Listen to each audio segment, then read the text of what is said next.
Hello everyone. तो finally SSC CGL का notification out हो गया है 2025 का, और आज हम इसी नोटिफिकेशन के बारे में डिटेल में डिस्कस करने वाले हैं। इस सीजीएल एग्ज़ाम्स के लिए दोस्तों 9 जून से फॉर्म स्टार्ट हो गए हैं, जिसकी लास्ट डेट अप्लाई करने की 4 जुलाई है। इसमें जो टियर 1 का एग्ज़ाम है वो 13 से 30 अगस्त के बीच करवाया जाएगा, और टियर 2 का एग्ज़ाम दिसंबर 2025 में टेंटेटिवली करवाया जाएगा। अगर आपकी कुछ क्वायरीज़ हैं तो यहाँ पे टोल फ्री नंबर भी अवेलेबल है, इसे भी आप लोग देख सकते हैं। बात करते हैं किन किन पोस्ट के लिए यहाँ पे सीजीएल का एग्ज़ाम करवाया जा रहा है। इसमें हमारे पास अलग अलग मिनिस्ट्रीज़ और डिपार्टमेंट में अलग अलग क्लासिफिकेशन की वैकेंसीज़ आती हैं, जिनकी एज लिमिट भी आप यहाँ पर देख सकते हो। जैसे पे लेवल 7 के अंदर 44,900 से 1,42,400 इसका सैलरी पे है। इसमें असिस्टेंट सेक्शन ऑफिसर की वैकेंसी है, अलग अलग डिपार्टमेंट में, मिनिस्ट्रीज़ में ग्रुप बी की वैकेंसीज़ है। और यहाँ पे इंस्पेक्टर ऑफ इनकम टैक्स की वैकेंसी है, सीबीडीटी में ग्रुप सी की वैकेंसी है। Inspector central excise, preventive officer, examiner, assistant enforcement officer, sub inspector, inspector की अलग पोस्ट यहाँ पर है। सेक्शन हेड की वैकेंसी है। ये वैकेंसीज अलग अलग ग्रुप बी और ग्रुप सी में डिवाइडेड हैं, और इनके लिए एज लिमिट भी आप यहाँ पे देख सकते हो, 20 से 30 साल, 18 से 30 साल, और जनरली यही इसका स्लैब है एज लिमिट का। इसके बाद पे लेवल 6 के अंदर वैकेंसी हैं 35,400 से लेके 1,12,400 इसका पे लेवल रहेगा। इसमें भी assistant section officer, executive assistant, research assistant, divisional accountant, sub inspector, junior intelligence, अलग अलग मिनिस्ट्रीज़ और डिपार्टमेंट में वैकेंसीज़ हैं। 18 से 30 साल एज लिमिट बताई जा रही है। Junior statistical officer, statistical investigator, office superintendent, इनकी वैकेंसीज़ यहाँ पर निकली हैं। फिर पे लेवल 5 29,200 से 92,300 इनका पे लेवल रहने वाला है। ऑडिटर की वैकेंसीज़ हैं अलग अलग डिपार्टमेंट में। अकाउंटेंट है, अकाउंटेंट जूनियर अकाउंटेंट है, इनकी वैकेंसीज़ निकली हैं। 18 से 27 साल एज लिमिट है। पे लेवल 4 के अंदर 25,500 से 81,100 इनका सैलरी रहने वाला है। Postal assistant, sorting assistant, senior assistant, अपर division clerk, senior administrative assistant, tax assistant, sub inspector की वैकेंसी हैं। ये वैकेंसीज़ हैं टोटल 37 अलग अलग पोस्ट की वैकेंसीज़ यहाँ पे निकली हैं अलग अलग मिनिस्ट्रीज़ और डिपार्टमेंट में, जिनका अलग अलग ग्रुप लेवल है और एज बार है। इन्हें आप यहाँ पर देख सकते हो। एज लिमिट जो बताई जा रही है अलग अलग यहाँ पे कैटेगरी के हिसाब से डेट ऑफ बर्थ मेंशन है। जैसे 18 से 27 साल जिसकी एज लिमिट है, उसकी डेट ऑफ बर्थ 2 अगस्त 1998 से पहले और 1 अगस्त 2007 के बाद की नहीं होनी चाहिए। इसी तरीके से और भी जो एज के कैटेगरीज़ हैं उनकी यहाँ पे डीओबी मेंशन है। अपर एज लिमिट में एससी एसटी को 5 साल, ओबीसी को 3 साल, डिसेबल कैंडिडेट को 10 साल तक का रिलैक्सेशन है। और भी यहाँ पे कैटेगरीज़ है जिन्हें अपर एज लिमिट में रिलैक्सेशन दिया जाएगा। अब बात करते हैं एजुकेशन क्वालिफ़िकेशन की। देखिए, कोई भी एजुकेशन क्वालिफ़िकेशन मैं आपको बताऊंगा, उसकी कट ऑफ डेट 1 अगस्त है, यानी कि वो क्वालिफ़िकेशन आपने 1 अगस्त तक कंप्लीट करी होनी चाहिए। इट मीन्स अगर आप फाइनल सेमेस्टर में हो, रिज़ल्ट अवेटेड है, तो आप एलिजिबल हो अप्लाई करने के लिए, यदि आपका रिज़ल्ट जो है 1 अगस्त तक आ जाता है। तो जूनियर स्टैटिस्टिकल ऑफिसर की जो वैकेंसी है, इसके लिए बैचलर डिग्री चाहिए किसी भी सब्जेक्ट में। उसमें आपके बैचलर डिग्री के साथ साथ 12th क्लास में मैथमेटिक्स आपने पढ़ा होना चाहिए 60% मार्क्स के साथ, या फिर बैचलर डिग्री है किसी भी सब्जेक्ट में स्टैटिस्टिक्स, उसमें आपका अगर सब्जेक्ट है तो भी आप जूनियर स्टैटिस्टिकल ऑफिसर के लिए एलिजिबल हो। इसके बाद स्टैटिस्टिकल इन्वेस्टिगेटर ग्रेड 2 की वैकेंसी है। इसमें किसी भी सब्जेक्ट में बैचलर डिग्री आपके पास है और उसके साथ साथ स्टैटिस्टिक्स सब्जेक्ट आपने पढ़ा होना चाहिए, तो भी आप इसमें एलिजिबल हो। Candidate should have studied the subject of statistics at degree level in part 1, 2 and 3, यानी कि तीनों ईयर में आपने पढ़ा होना चाहिए, या सेमेस्टर वाइज तो हर एक सेमेस्टर में आपने स्टैटिस्टिक जो सब्जेक्ट है वो पढ़ा होना चाहिए, यदि आप इन्वेस्टिगेटर स्टैटिस्टिकल ग्रेड 2 के लिए अप्लाई कर रहे हो। बाकी इन 2 पोस्ट के अलावा जितनी भी अदर वैकेंसीज़ हैं उनके लिए बैचलर डिग्री की रिक्वायरमेंट है, दैट्स इट। ठीक है, कोई स्पेसिफिक सब्जेक्ट या डिसिप्लिन की रिक्वायरमेंट नहीं है। अब यहाँ पे ये लोग क्या बोल रहे हैं, जो कैंडिडेट अपने फाइनल ईयर में हैं वो भी अप्लाई कर सकते हैं, लेकिन उनको अपना रिज़ल्ट जो है 1 अगस्त से पहले आया है ये प्रूफ करना पड़ेगा। अब आप पूछोगे सर हमारा रिज़ल्ट आ जाएगा, तो वो अलग मैटर है भाई, उसका जवाब नहीं दिया जा सकता। जो चीज़ें हैं वो हमने आपको एजुकेशन क्वालिफ़िकेशन के हिसाब से बता दी। आपने डिस्टेंस लर्निंग मोड से कंप्लीट करा है तो भी आप इसमें अप्लाई कर सकते हो। बाकी फॉर्म भरना कैसे है, वो पहले OTR वगैरह करना होता है, उसकी सारी डिटेल आपको इस ब्राउज़र में भी मिल जाएगी, और ऑनलाइन भी आप इसमें आवेदन कर सकते हो। 100 रुपये वही फॉर्म की फ़ीस रहेगी, और वुमेन और SC ST और डिसेबल कैंडिडेट के लिए कोई भी फ़ीस चार्ज नहीं करी जाती। एग्ज़ाम्स यहाँ पे देख सकते हो, सेंटर्स ऑफ एग्ज़ाम्स कहाँ कहाँ पे होते हैं। आप फॉर्म भरते समय जो प्रेफरेंस वगैरह होता है वो आपको देना होता है। अब यहाँ पे हम बात करने वाले स्कीम ऑफ एग्ज़ामिनेशन की, और इस वाले पार्ट को बहुत केयरफुली आप लोगों को देखना है। सीजीएल के जो एग्ज़ाम्स होता है, सिलेक्शन प्रोसेस होता है, वो 2 टीयर में होता है, टीयर 1 और टीयर 2। और चूँकि ये जो एग्ज़ाम है, नंबर ऑफ़ कैंडिडेट अपेयर होने वाले स्टूडेंट ज़्यादा होते हैं, तो इसका जो स्कोर कार्ड वगैरह है वो नॉर्मलाइज प्रोसेस के थ्रू आप लोगों को दिया जाता है। अब हम बात करने वाले हैं टीयर 1 एग्ज़ाम्स के पैटर्न की। टीयर 1 का जो एग्ज़ाम है, इसमें 4 सेक्शन आप लोगों के रहने वाले हैं। General intelligence and reasoning, general awareness, quantitative aptitude और इंग्लिश कॉम्प्रिहेंशन। इसके 25-25 क्वेश्चन रहने वाले हैं, 50-50 मार्क्स के। 1 घंटे का ये एग्ज़ाम आपका रहता है टीयर 1। टीयर 1 जो है ऑब्वियसली ऑब्जेक्टिव टाइप क्वेश्चन रहेगा, और ये इंग्लिश और हिंदी दोनों ही मीडियम में आएगा, और इसमें 0.5 मार्क्स की नेगेटिव मार्किंग भी रखी जाएगी। इसके बाद ये टीयर 1 हो गया। इसके बाद आता है टीयर 2 की बारी। टीयर 2 का एग्ज़ाम किस तरीके से होगा वो आपको समझना है। यहाँ पे लंबा चौड़ा पैटर्न है, इसे मैं आपको ब्रीफ में समझाने वाला हूँ। देखिए, ये इसमें पेपर 1 और पेपर 2 होते हैं। अभी मैं आपको इसको बारीकी से समझाऊंगा, लेकिन कुछ बातें हैं जो नीचे पहले समझाना चाहता हूँ। टीयर 2 के अंदर 2 पेपर होते हैं, ठीक है, जो कि अलग अलग सेपरेट शिफ्ट में करवाए जाते हैं। पेपर 1 जो होगा टीयर 2 का, वो सभी कैंडिडेट्स को देना है, चाहे आपने किसी भी पोस्ट के लिए अप्लाई करा हो। पेपर 1 तो सभी को देना है। पेपर 2 केवल उन कैंडिडेट्स के लिए है जो अप्लाई कर रहा है जूनियर स्टैटिस्टिकल ऑफिसर के लिए, ministry of statistics and programme implementation and statistical investigator grade 2 के लिए है, जो रजिस्ट्रार जनरल ऑफ इंडिया में अप्लाई कर रहा है। यानी कि सिर्फ केवल इन्हीं 2 वैकेंसीज़ के लिए ही पेपर 2 करवाया जाएगा, ठीक है, और बाकी सारी पोस्ट के लिए सिर्फ पेपर 1 करवाया जाएगा। अच्छा, इन दोनों वैकेंसीज़ के लिए पेपर 1 भी आपको देना है, ये बात भी याद रखिएगा। नाउ पैटर्न समझिए दोस्तों। अब देखिए, टीयर 2 का जो पेपर 1 है, इसमें 2 सेशन रहने वाले हैं, सेशन 1 और सेशन 2, राइट। सेशन 1 के अंदर जो सेक्शन 1 है, जी हाँ, सेशन के अंदर सेक्शन आ गया।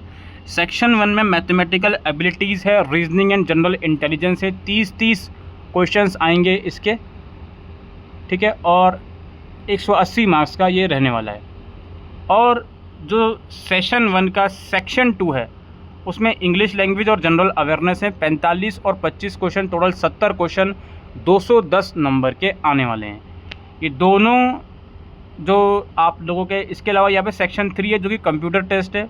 इसके 20 क्वेश्चन आने वाले हैं 60 नंबर के। ये 15 मिनट का रहने वाला है। तो 15 मिनट, 1 घंटा और 1 घंटा, यानी कि सेक्शन 1 का 1 घंटा, सेक्शन 2 का 1 घंटा और सेक्शन 3 का 15 घंटा। 2 घंटे 15 मिनट का ये सेशन 1 होगा, जिसमें 3 सेक्शन हैं। और सेक्शन 4 जो है वो सेशन 2 के अंदर है, जो कि अगेन 15 मिनट का है। ये डेटा एंट्री स्पीड टेस्ट होगा, ठीक है। इसमें एक डेटा एंट्री टास्क आपको दिया जाएगा। ये हो गया पेपर 1, जिसके 2 सेशन हैं और 4 सेक्शन हैं। फिर आता है पेपर 2, जो कि सिर्फ ऑब्वियसली स्टैटिस्टिकल वालों को देना है। इसमें स्टैटिस्टिक्स के 100 क्वेश्चन आएंगे और 200 मार्क्स का ये सेक्शन रहने वाला है, ठीक। अच्छा, अभी और समझिए चीज़ों को और बारीकी से। इसमें ये लोग बता रहे हैं पेपर 1 जो है उसके 4 सेक्शन रहने वाले हैं। सेक्शन 1 मैंने आपको बता दिया ये दोनों, सेक्शन 2 अगेन ये दोनों 1-1 घंटे के हैं ये, सेक्शन 3 कंप्यूटर नॉलेज टेस्ट हो गया 15 मिनट का, और सेक्शन 4 डेटा एंट्री, ठीक है जी, ये बात बता दी हमने। अब ये कह रहे हैं paper 1 will be consider in 2 session 1 and session 2 on the same day. एक ही दिन होगा पेपर 1 के जितने भी सेशन हैं वो एक ही दिन करवाए जाएंगे। Session 1 will include section 1, section 2 and section 3, therefore duration will be of 2 hour 15 minute. ये बार बार बताया जा रहा है कि सेशन 1 के 3 सब सेक्शन हैं और ये 2 घंटे 15 मिनट के हैं। Section 1 has 2 parts, mathematical and reasoning. The candidate will get 1 hour to complete this section. On completion of 1 hour, section will get automatically closed.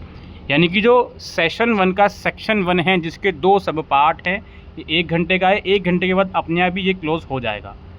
उसके इमीडिएटली बाद आप लोगों का सेक्शन 2, जिसके अगेन 2 पार्ट्स हैं, वो स्टार्ट हो जाएगा, और ये भी 1 घंटे का है, और 1 घंटे के बाद इमीडिएटली ये क्लोज हो जाएगा। फिर सेक्शन 3 जो कि कंप्यूटर नॉलेज टेस्ट है, ये शुरू हो जाएगा सेक्शन 2 ख़त्म होने के बाद, और ये आपका 15 मिनट का है। 15 मिनट के बाद ये भी ख़त्म हो जाएगा और जैसे ही ये ख़त्म होगा तो सेक्शन 3 के साथ साथ जो सेशन 1 है वो आपका समाप्त हो गया, 2 घंटे 15 मिनट का। फिर इसके बाद आप लोगों को ब्रेक दिया जाएगा सेशन 2 से पहले, और सेशन 2 जो जिसमें सेक्शन 4 करवाया जाएगा पेपर 1 का, वो डेटा एंट्री स्पीड टेस्ट होगा। इसलिए सेशन 2 का जो ड्यूरेशन है वो 15 मिनट रखा गया है और इसको ख़त्म होने के बाद आपका जो पेपर 1 है वो ख़त्म हो जाएगा। It will be mandatory for the candidate to qualify all the section of part 1 separately.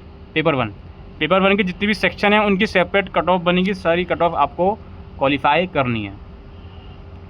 Tier 2 will consist of objective type question. Obviously question objective type आएंगे, ऑब्वियसली सेक्शन 4 को छोड़ के, क्योंकि वो डेटा एंट्री टेस्ट है।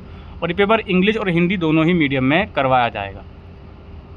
There will be negative marking of 1 mark for each wrong answer in section 1, section 2 and section 3 and 0.5 marks for each wrong answer in paper 2। Negative marking भी इसमें रखी जाएगी जो आपको बताई जा रही है। पेपर 1 का जो सेक्शन 3 है जो कि कंप्यूटर नॉलेज टेस्ट है, वो मैंडेटरी है देना सभी को, लेकिन वो सिर्फ क्वालिफाई इन नेचर है। उसके मार्क्स फाइनल मेरिट लिस्ट में कंसिडर नहीं करे जाएंगे। However while shortlisting the candidate for the post where computer proficiency is prescribe, जैसे असिस्टेंट ऑफिसर हो गया अलग अलग डिपार्टमेंट में, असिस्टेंट हो गया इन फ्रॉड इन्वेस्टिगेशन ऑफिसर में, और भी अलग अलग चीज़ें इसमें बताई जा रही हैं, उसमें आप लोगों का ये चीज़ें कंपेयर हो सकती हैं। ठीक है, यानी कि जहाँ पर कंप्यूटर की रिक्वायरमेंट है वहाँ पर देखा जा सकता है कि हाँ किस कैंडिडेट की कंप्यूटर का जो टेस्ट वो देकर आया है उसमें उसका स्कोर किसका ज़्यादा है। और सेक्शन 4 जो है डेटा एंट्री स्पीड टेस्ट, उसकी डिटेल में यहाँ पे इन्फॉर्मेशन भी गिवन है जो कि 15 मिनट का होगा।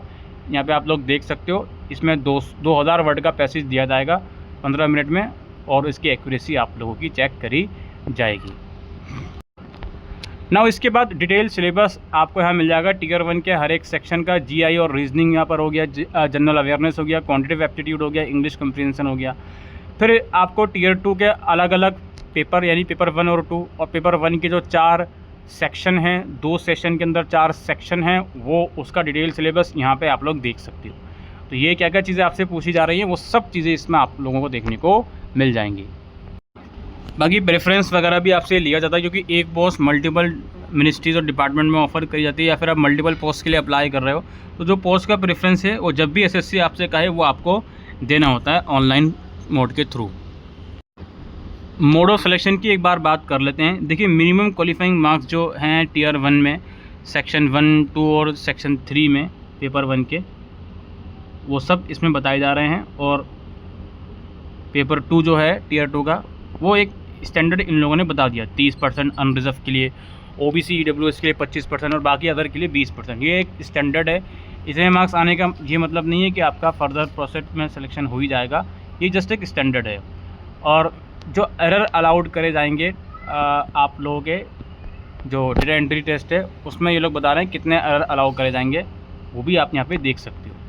अब ये लोग क्या बोलते हैं, based on marks score in tier 1, CBE के मार्क्स के स्कोर के बेसिस पर कैंडिडेट को शॉर्टलिस्टेड करा जाएगा कैटेगरी वाइज टीयर 2 एग्ज़ाम्स के लिए।